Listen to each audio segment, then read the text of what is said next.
বাংলাদেশে শেয়ারে ইনভেস্ট করতে চাইলে বিনিয়োগকারীকে প্রথমেই একটি বিও অ্যাকাউন্ট ওপেন করতে হবে। বিও অ্যাকাউন্ট স্টক এক্সচেঞ্জের ইনভেস্টরের জন্য একটি ব্যাংক অ্যাকাউন্টের মতো কাজ করে। ব্যাংকের অ্যাকাউন্টে যেমন কেউ টাকা জমা রাখতে পারে, তেমনি বিও অ্যাকাউন্টে ইনভেস্টরের বিনিয়োগকৃত টাকা অথবা সেই টাকা দিয়ে কেনা শেয়ার জমা থাকে। মূলত এই বিও অ্যাকাউন্টটি ব্যবহার করে ইনভেস্টর তার শেয়ার কেনাবেচা করে। তবে বিও অ্যাকাউন্ট ওপেন করার জন্য ইনভেস্টরের নিজের নামে একটি ব্যাংক অ্যাকাউন্ট থাকতে হয়, যেটি তার বিও অ্যাকাউন্টের সাথে লিঙ্ক করা থাকে। এই বিও অ্যাকাউন্টটি সেন্ট্রাল ডিপোজিটরি বাংলাদেশ লিমিটেড বা সিডিবিএল নামের একটি প্রতিষ্ঠানে তৈরি হয়। ইনভেস্টরের সকল লেনদেনের হিসাব সিডিবিএল এর এই অ্যাকাউন্টে মেনটেন করা হয়। ইনভেস্টরকে তার বিও অ্যাকাউন্ট কোনো একটি ব্রোকারেজ হাউসের মাধ্যমে ওপেন করতে হয়। বর্তমানে বাংলাদেশে ৩০২টি লাইসেন্সড ব্রোকার রয়েছে, যদিও এদের মধ্যে ২৫০-এরও কম ব্রোকার কমার্শিয়ালি ট্রেডিং করে। একজন আগ্রহী ইনভেস্টর ডিএসই বা সিএসই ওয়েবসাইট থেকে তার সুবিধা অনুযায়ী লিস্টেড যে কোনো একটি ব্রোকারেজ হাউস সিলেক্ট করে সহজেই একটি বিও অ্যাকাউন্ট ওপেন করে ফেলতে পারেন।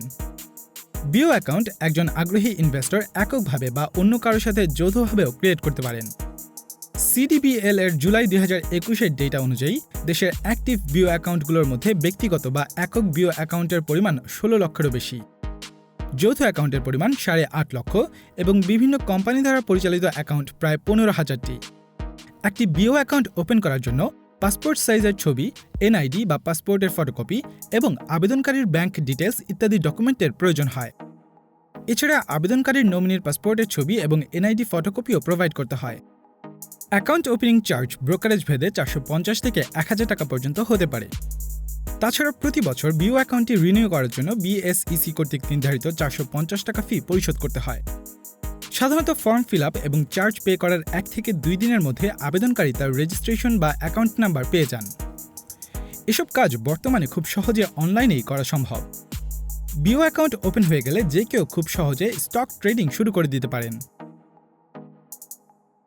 বিও অ্যাকাউন্ট ওপেনের পর ইনভেস্টরকে তার অ্যাকাউন্টে ফান্ড ট্রান্সফার করতে হয়, অর্থাৎ তিনি যে পরিমাণ টাকা ইনভেস্ট করতে চান সেই পরিমাণ টাকা অ্যাকাউন্টটিতে জমা করতে হয়। টাকা জমা করার পর সাধারণত ৩ ভাবে স্টক ক্রয় করা সম্ভব: নিজে ব্রোকারেজ হাউসে উপস্থিত হয়ে, ব্রোকারকে কল করে বা মেসেজ পাঠিয়ে এবং স্টক এক্সচেঞ্জের মোবাইল অ্যাপ ব্যবহার করার মাধ্যমে। ২০১৬ সালের মার্চ মাসে ডিএসই এর mobile app DSE investor launch করা হয়, যেটি ব্যবহার করে ইনভেস্টররা ক্রয় বিক্রয় এবং বিভিন্ন আপডেট পেয়ে থাকেন। যে কোনো একটি মাধ্যমে সিলেক্টেড ক্যাটাগরি শেয়ার, ডিবেঞ্চার বা মিউচুয়াল ফান্ড ইত্যাদির জন্য পারচেজ রিকোয়েস্ট করতে হবে। প্রত্যেক অর্ডার পেমেন্ট বা ট্রানজ্যাকশনে ব্রোকারেজ হাউসগুলো একটি নির্দিষ্ট পার্সেন্টেজ চার্জ করে থাকে।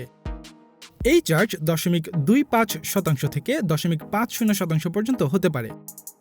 অর্থাৎ কেউ যদি ১০০ টাকার স্টক ক্রয় করে আর চার্জ যদি হয় ০.৫০%, তাহলে তাকে ৫০ পয়সা ব্রোকারেজ হাউসকে কমিশন হিসেবে অতিরিক্ত পে করতে হবে। বিএসইসির তথ্য অনুসারে বর্তমানে টোটাল ট্রেড ভ্যালুর উপর সর্বোচ্চ ব্রোকারেজ চার্জ ১%। অর্ডার প্লেস হওয়ার পর একটি অর্ডার কনফার্মেশন স্লিপ প্রোভাইড করা হয় এবং ট্রেড এক্সিকিউট হওয়ার পর প্রোভাইড করা হয় trade confirmation slip. Trade execute হওয়ার ২৪ ঘন্টার মধ্যে ইনভেস্টর তার কন্ট্রাক্ট নোট পেয়ে যান। কন্ট্রাক্ট নোটের ভ্যালিডিটি যাচাই করার জন্য নাম, address, SEC registration number, security নাম, কোয়ান্টিটি রেট ইত্যাদি বিষয়গুলো চেক করা উচিত। স্টক সেলের ক্ষেত্রেও একইভাবে ইনভেস্টরকে ব্রোকারের মাধ্যমে কেনার মতো নিয়মেই তা সেল করতে হয়। শেয়ার বাই করার ক্ষেত্রে ইনভেস্টরের বিও অ্যাকাউন্ট থেকে টাকা সাথে সাথেই কেটে নেওয়া হয় এবং শেয়ারটি তার অ্যাকাউন্টে ডেলিভারি করা হয়। যদিও শেয়ারের ক্যাটাগরি ভেদে সেই শেয়ারটি ১ থেকে ৭ দিনের মধ্যে আর ট্রেড করা যায় না। সেল করার ক্ষেত্রে শেয়ার সেলারের অ্যাকাউন্ট থেকে সাথে সাথে শেয়ারটি ট্রানজ্যাক্ট করে তার অ্যাকাউন্টে ব্রোকারের কমিশন বাদে বাকি টাকা ২ দিন পর জমা করা হয়।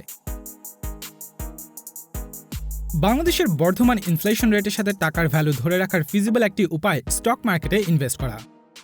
বাংলাদেশ পরিসংখ্যান ব্যুরোর তথ্যসূত্রে ২০২০ সালে বাংলাদেশের ইনফ্লেশন রেট ছিল ৫.৬৫%। সে তুলনায় অর্থ সঞ্চয়ের ও ইনভেস্টের জনপ্রিয় আরও কয়েকটি মাধ্যম যেমন ব্যাংক সেভিংস ও সঞ্চয়পত্র ইত্যাদির রিটার্ন রেট তুলনামূলক কম। ট্রেডিং ইকোনমিক্সের ডেটা অনুযায়ী বাংলাদেশের ২০১৯-এর ডিপোজিট ইন্টারেস্ট রেটের পরিমাণ ছিল ৬.৭৮%, যা ২০২০ সালে ৬.০৭%-এ নেমে এসেছে। অপরদিকে সঞ্চয়পত্রের ক্ষেত্রে পরিবার সঞ্চয়পত্রের নতুন নির্ধারিত রিটার্ন রেট ৭.৮৩% থেকে ১১.৫২%, যা পূর্বে ৯.৫০% থেকে ১১.৫২% ছিল। এছাড়া পোস্ট অফিস সঞ্চয়পত্রের রিটার্ন রেট ৭.৫০%। যেখানে 2020 সালের বৈশ্বিক মহামারী সত্ত্বেও এশিয়ার ইমার্জিং ইকোনমিগুলোর মধ্যে বাংলাদেশের ক্যাপিটাল মার্কেট সবচেয়ে বেশি রিটার্ন দিয়েছে। সে বছর ঢাকা স্টক এক্সচেঞ্জের বেঞ্চমার্ক ইন্ডেক্স DSEX এর রিটার্ন ছিল 21%, যা 2021 সালে বেড়ে দাঁড়িয়েছে 25%। HSBC রিপোর্ট মতে বাংলাদেশের স্টক মার্কেট তুলনামূলকভাবে ছোট, কম লিকুইড এবং কম অ্যাক্সেসিবল হওয়ায় বাংলাদেশের market capitalization to GDP ratio 14%। এই রেশিও দ্বারা দেশের পাবলিক স্টক তালিকার মোট ভ্যালুকে দেশের জিডিপি দ্বারা ভাগ করে ওই দেশের স্টক মার্কেটের আকার সম্পর্কে ধারণা পাওয়া যায়। বাংলাদেশ বিশ্বের অন্যতম গ্রোয়িং ইকোনমি সমূহের একটি। প্রতিনিয়তই অন্যান্য সাউথ ইস্ট এশিয়ান নেশনগুলো থেকে এগিয়ে যাচ্ছে। গ্রোথ সাস্টেইনের জন্য প্রতিনিয়তই স্টক মার্কেটে আরও বেশি ইনভেস্টমেন্টের প্রয়োজন হচ্ছে। রেগুলেটরি রেস্ট্রিকশন কম হওয়ায় ফরেন ইনভেস্টররাও বর্তমানে বাংলাদেশের স্টক মার্কেটে ইনভেস্টের জন্য বেশ আগ্রহী। তবে স্টক এক্সচেঞ্জে ইনভেস্ট করার আগে এটা অবশ্যই মনে রাখতে হবে যে ব্যাংকে সঞ্চয় মোটামুটি লো রিস্ক। অন্যদিকে স্টক এক্সচেঞ্জে বিনিয়োগ কিছুটা রিস্কি। তাই এ ধরনের হাই রিটার্ন পেতে হলে অবশ্যই ইনভেস্টরকে শেয়ার ইনভেস্টমেন্ট এবং তার সাথে রিলেটেড রিস্ক সম্পর্কে সঠিকভাবে ধারণা নিয়ে তারপর ইনভেস্ট করা উচিত।